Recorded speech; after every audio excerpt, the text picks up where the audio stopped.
Boa tarde, mestre Marcelo Brigadeiro, que é um personagem do MMA, lutador, treinador, líder de categoria e tal. Mas de repente se envolveu na política e por isso ele está aqui. Eu escolhi o Marcelo como uma espécie de voz do povo nesse rolo do Supremo em relação ao Lula e ao Moro e também em relação ao desgoverno Bolsonaro. E aí, boa tarde, Marcelo. Ô, Neumann, meu querido, muito obrigado pelo convite aqui, né, nesse campo que estamos enveredando nosso papo. O grande mestre é você e para mim é um grande prazer estar conversando com você aqui, um cara que eu já acompanho há muito tempo. Sou inscrito no seu canal, acompanho sua série de entrevistas, acompanho suas crônicas diárias ali, revoltado, sempre uma colocação muito pungente ali, gosto bastante do seu estilo e para mim é um grande prazer estar aqui conversando com você, pode ter certeza. Mas o professor Modesto Carvalhosa, que você sabe que eu cito sempre como grande guru meu na área jurídica, me reclamou que você ontem estava mais deprimido do que indignado. Eu digo, mas espere indignação para hoje. Porque, meu mas amigo... são fases, né, Neumann? São fases. É só prestar atenção. É só prestar atenção.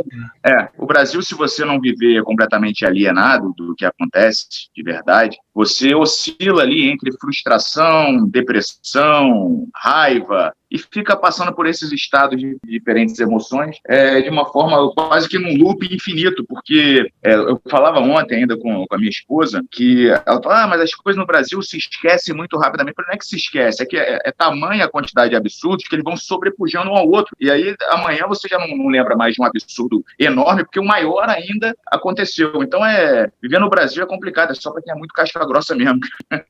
Então, eu vim aqui preparado para você para conversar sobre uma coisa, apareceu outra aí no penúltimo dia da semana. Na sua live, o senhor Jair Messias Bolsonaro, que eu chamo de capitão sem noção, leu o trecho de uma carta de um suicida que alegava ter se matado por desespero causado pelo confinamento. Essa carta não foi periciada, não há constatação de verdade, ao contrário, houve uma grande indignação, como não podia deixar de ser. Eu, por exemplo, estou abatidíssimo com isso. Eu sou jornalista profissional há 52 anos, fui diretor do Jornal do Brasil, me lembro muito bem nessa época. Nós nos reuníamos frequentemente, muita gente se jogava da Ponte Rio-Niterói, para decidir como é que ia dar isso. Dar uma notícia que o leitor quer saber, né? E, ao mesmo tempo, não dá tanto destaque para fazer com que muitos, não você dá um destaque, não precisa dar 15 no dia seguinte, se jogam da ponte. É claro que é diferente de um suicídio Getúlio Vargas, uma notícia política importante que virou o país, né? E então ele citou, na verdade, o filho, o Eduardo, chegou até a fotografar a foto do cadáver suicida, mas eu não consigo mais achar, porque parece que foi devidamente apagado pelas próprias redes sociais. Como é que você reagiu? Você vê as lives do Bolsonaro? Neumann, eu parei de assistir tem muito tempo, porque te confesso que não me faz bem, né, acompanhar um cidadão a quem eu admirava e em quem eu depositei tanta confiança e tanta esperança, e perceber que trata-se de um cara visivelmente com distúrbios, um cara que até que eu acredito que seja mitomaníaco, de fato, e aí o mitomaníaco até cabe bem a esse cidadão, mas a verdade é essa, ele mente compulsivamente, acredita nas próprias mentiras e me deprime assistir as lives dele. Mas esse acontecido em específico eu assisti, sim. Assisti um vídeo, o trecho da live onde ele falava sobre isso, vi a postagem do Eduardo e não posso dizer que me decepcionei, porque não cabe mais espaço para decepção. Eu já sei, já está claro do que essa gente é capaz de fazer para legitimar uma narrativa na qual eles se apoiaram e que foi falha, né? O que acontece, que a gente percebeu, é que desde o início dessa pandemia, o governo, a pessoa do presidente e os seus asseclas, apostaram numa abordagem anticientífica, negando que todos aqueles que tentavam se embasar na ciência eram devidamente afastados, vide Mandetta, vide Nelson Tait, e adotaram uma abordagem anticientífica. O Brasil talvez tenha sido o único país no mundo que adotou uma abordagem estritamente anticientífica. E os números estão aí. Ontem mesmo ultrapassamos os Estados Unidos em número de mortes por dia. Então, o Brasil hoje é o número 1 do mundo em mortes diárias por Covid. E isso porque a nossa população não é nem a mais obesa, está longe disso, A gente sabe que a obesidade é um fator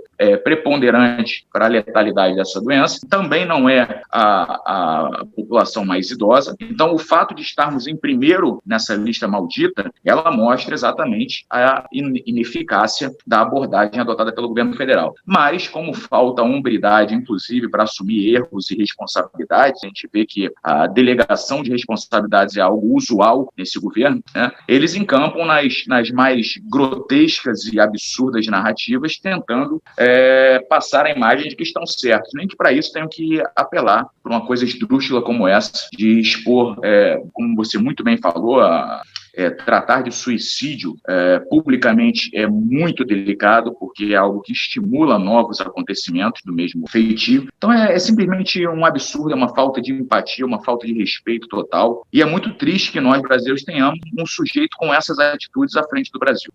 Você falou a palavra certa, empatia. Ou seja, você tem em casa o dicionário, coisa que o Bolsonaro nunca abriu. Mito também significa mentira. Aliás, o primeiro significado da palavra mito é mentira. E eu quero lembrar a você que não é a primeira vez que eu me revolto com divulgação sobre suicídio. Um voluntário da Coronavac se matou por problemas pessoais que não tinham nada a ver com o voluntariado dele, e o Bolsonaro chegou ao cúmulo de colocar no tweet dele uma vitória do Bolsonaro. A partir daquele momento, eu passei a não considerar mais nem a palavra empatia. Eu considero culto à morte, ou melhor, desprezo total à vida. Ele tem dito, inclusive repetiu o vídeo, aí dizendo que a liberdade é um bem maior do que a vida. Então ele tem que renunciar à cristandade, porque Jesus Cristo dizia: eu sou a verdade e a vida, que são os meus dois... eu não sou um carola, não vou para a igreja, fui seminarista, mas eu sou a verdade e a vida, são os meus dois mitos, no sentido amplo da palavra grega, né? Então, na verdade, quando ele comemorou um suicídio que não tinha nada a ver, depois se descobriu que não tinha nada a ver, a própria Anvisa teve que voltar atrás, ele já confirmava uma afirmação que ele já fez certa vez, que como artilheiro, a modalidade dele é a morte. Você acha que eu exagero agora quando eu estou dizendo que o capitão sem noção é subordinado na guerra contra a pandemia ao coronel vírus? Não, de forma alguma, de forma alguma. Como eu falei, o que eu vejo é o seguinte: ele viu aí na pandemia, acredito eu, tá, que ele de fato não acreditava na gravidade dessa pandemia, e aí nos leva, isso quando todos os fatos mostravam o contrário, mostravam que tinha tudo para ser realmente uma pandemia sem precedente na história moderna do planeta. E aí nos leva a, infelizmente, porque eu tenho desprezo total por esse senhor também, mas nos leva a ter que concordar com Ciro Gomes, quando na campanha disse que Bolsonaro era um jumento de carga, e nós veríamos isso em breve, e aí percebemos que realmente tem um intelecto talvez até inferior do pobre animal de carga ali, e ele apostou... Deixa eu defender aqui o jumento. Um dia desse eu escrevi um artigo, quarta-feira agora, escrevi um artigo no Estadão dizendo o seguinte: sem nenhum desprezo aos moares quadrúpedes. O padre Antônio Vieira, que não é o grande orador, o cearense, escreveu um livro, O Jumento do Nosso Irmão. O Bolsonaro tem todas as características da mentalidade do burro, mas nenhuma das atitudes solidárias que os jumentos têm. Então, ele não é um jumento, ele é um agente da morte. Ele é o capitão Marcelo Brigadeiro, mestre Marcelo Brigadeiro. Mas não, né, que ele, como eu dizia, ele acredito eu que ele não, por talvez incapacidade intelectual mesmo, ou alienação completa da realidade, ele não acreditava que essa pandemia seria tão séria e vislumbrou uma oportunidade de politizar novamente, assim como ele faz com todos os acontecimentos. E embarcou numa narrativa, resolveu fazer um cabo de guerra contra a ciência, e você perde, sempre que você vai contra fatos concretos, você perde. E perdeu, só que dessa vez quem paga são os brasileiros com as próprias vidas, já são mais de 270 mil, né? E ele não tem qualquer pingo de hombridade de dizer: veja, erramos, me perdoem, sou simpático ao sofrimento de vocês, vamos então daqui para frente adotar o que a ciência diz. Não, de forma alguma. Ele tenta distorcer a realidade mais uma vez, ele e seus asseclas, porque o que temos hoje são verdadeiros asseclas, e tenta, de uma forma abrupta, mudar a narrativa a ponto de agora, essa semana,